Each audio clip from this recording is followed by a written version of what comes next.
This Brisbane update is massive, not just because we have around 20 things from across Greater Brisbane's LGAs to keep you in the loop, but because in this update, we're going to look at what may be the most controversial thing to happen in quite a while, and I'm sure you'll have an opinion on it. So let's get going. Obviously, one update that affects all of us is the federal election that was held on the 3rd of May. As I'm filming this on Friday before the election, I don't know the results, so you're ahead of me on one thing at least. But let's get to something that will not just affect Queenslanders for the next 3 years, but for the next 7 years. On the 1st of May, the Queensland Government under Premier David Attenborough passed a bill that created laws giving the government unprecedented powers to bypass 15 different planning laws as they build infrastructure for the 2032 Olympic and Paralympic Games. That means that on one hand, laws that were created to ensure negative impacts of new developments were minimised can now be completely disregarded to build stadia, athletes' villages and other Olympic infrastructure such as transport. On the other hand, not needing to go through the usual approval processes and consultations will speed up delivery of those assets and reduce the costs involved in doing so. Most media outlets have pointed out that some of the laws that are rendered powerless include the Environmental Protection Act, the Planning Act, the Queensland Heritage Act, the Local Government Act, and the Nature Conservation Act. Here on the Brisbane Channel, here's the comprehensive list of all 15 state laws that the geek will not be required to comply with. If you don't know who I mean by the geek, check out this video. 3 important parts of the bill that was passed in Parliament state that for Olympics development projects, 1, it will be automatically assumed that relevant acts are being complied with, whether or not they actually are. 2, the parts of any relevant act that would otherwise prohibit, restrict, or limit the development will not apply. And 3, anyone involved in the developments will not be committing an offence, even if their actions go against relevant acts. Implications of this include that final approval of all Olympics projects will come from the Queensland Government rather than local councils. Also, any potential legal challenges are effectively shut down before they can begin. In past update videos, we referred to the group Save Victoria Park, who had threatened a legal challenge to construction of the 63,000-seat Brisbane Stadium in Victoria Park, and it seems this new law could remove any grounds on which the development can be challenged. I will point out that the game's infrastructure will still be subject to building compliance laws. The main focus in government communications about the law is on how processes have been streamlined to allow for the Olympics to be delivered on time and on budget. I will refrain from placing judgments on the new laws, as remaining neutral is one of the Brisbane Channel's main goals, but I'd love to know your thoughts. The next update feels a little like a formality, as there's no surprise in what property and rental prices have done over the last month. The latest figures from CoreLogic show that the house prices in Greater Brisbane have continued to rise. The median house price in Brisbane is now $989,818, and the median unit price is just short of $700,000, both second only to Sydney, and the gap is narrowing. Here's the parts of Greater Brisbane that have seen the greatest increase in property values over the last 12 months. Rents have continued to increase for both houses and units, with 3% and 4.3% rises respectively. But while we're on housing updates, May 1 was also the day that stamp duty was removed for first home buyers in Queensland. It's the tax that you pay when transferring ownership of a property, but the exemption is only for people buying vacant land to build on or purchasing a newly built home. Clearly, there's a focus here not only on making new homes more affordable for first home buyers, but also on encouraging construction of new properties, adding to supply. This week, we also saw progress reports from another state government initiative designed to facilitate new housing developments, the Residential Activation Fund, which we mentioned in a previous weekly update video here on the Brisbane Channel. More than 100 applications have been received for round 1 of the grants so far, with $500 million available for infill and greenfield developments to cover costs in establishing critical infrastructure such as power, water supply, sewerage, stormwater drainage, and roads. Applications close on the 23rd of May. Hey, that's my birthday. But it's not all one big cash splash, as the Queensland Government will be increasing all government fees and charges by 3.5% each year for the remaining years of their current term. That means things like vehicle registration and driver's license fees will increase at a rate that is higher than Brisbane's 2.7% consumer price index, but lower than the 3.7% growth in wages recorded for Queensland in the year to December 2024. The former state government had frozen increases and had also given a 20% discount on vehicle regos from September 16 last year for 12 months. That put the cost of registration of a 4-cylinder car at less than $300 plus traffic improvement fees and compulsory third-party insurance. The current government will honour that discount until it expires, but from September 16, the cost to register the same car will increase to a figure closer to $400. My advice would be that if you usually register for shorter periods, it may be worth considering paying for a full year if your rego is due before September 16, so you can at least delay the time before you pay the higher rate. And it seems people right across Queensland are cutting costs, with the latest figures released by the Australian Bureau of Statistics showing that Queensland was the only state in the nation where retail turnover consistently dropped over the months of February and March. But the analysts put it down to ex-tropical cyclone Alfred's impact on spending. Of course, the Brisbane Channel helps you save money and support excellent local businesses by giving you discounts and giving them customers through our video sponsorships. And the sponsor of this video is EPM Pest Control. Staying on top of termites and other pests will also save you money in the long run, and EPM is offering viewers of the Brisbane Channel a free termite risk assessment. They'll come out and assess your property and make sure you're aware of any potential risks to your property from termites. And if you need any of their services, they'll give you 10% off as a channel viewer.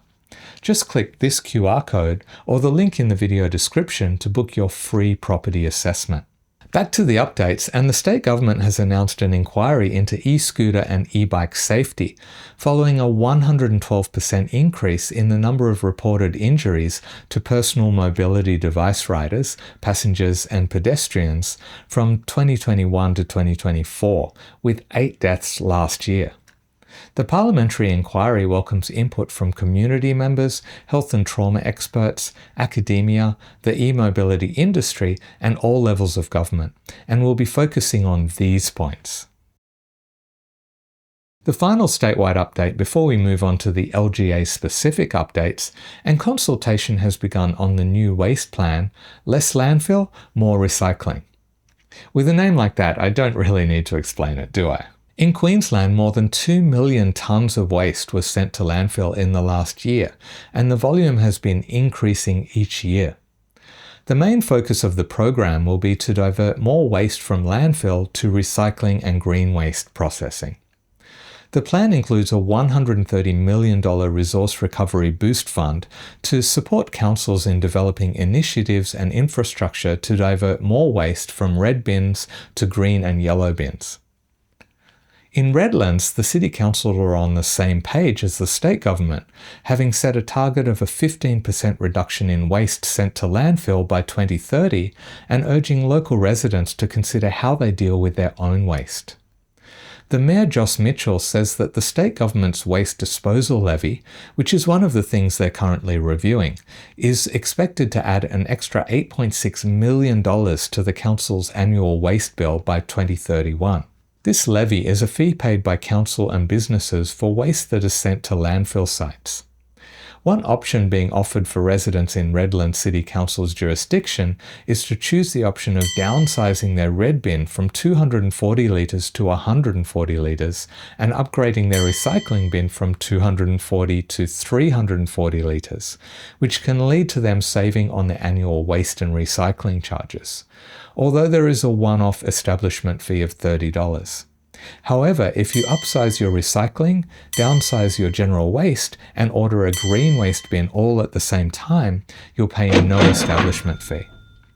The Council's long-term goal is to become a zero waste society by 2050. We'll hang in Redlands for a couple more updates. Firstly, community consultation has opened on a new community safety action plan. Residents can either complete a survey online or attend one of these community workshops. The 5 to 10 minute survey asks people to reflect on their perceptions of community safety, such as their top 3 safety concerns and what they see as the priorities for council improvements. Council is working closely with the Queensland Police Service, community leaders and local groups as part of the planning process.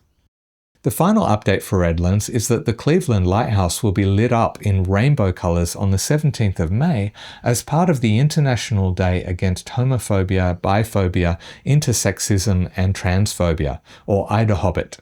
The day commemorates the World Health Organization's decision to remove homosexuality from its list of mental disorders on that date in 1990. Redlands City Council had initially refused to fly the rainbow flag on May 17, citing operational concerns and flag protocol red tape, which sparked outrage from some community members, with many accusing the council of failing to support the queer community and other minorities. After a petition gained 200 signatures from community members, the council agreed to light up the lighthouse instead. Now back to Brisbane and another well-known landmark. The Brisbane Sign has had a makeover. The new design draws on the city's local lifestyle, native plants and animals, and popular tourism destinations. I think it looks better than the old design, but what do you think? Staying in Brisbane, and each of the city's 26 wards will receive a new mobile security camera, which will rotate to crime hotspots based on community and police feedback. The cameras, which are solar-powered and can operate for 6 days without sunlight, will feed into the council's 24/7 security centre with automatic notifications for unusual behaviour. These cameras will be added to the existing network of over 3,800 fixed security cameras. The cameras have been successful in prosecuting people for a range of offences, including antisocial behaviour, theft, illegal dumping and vandalism.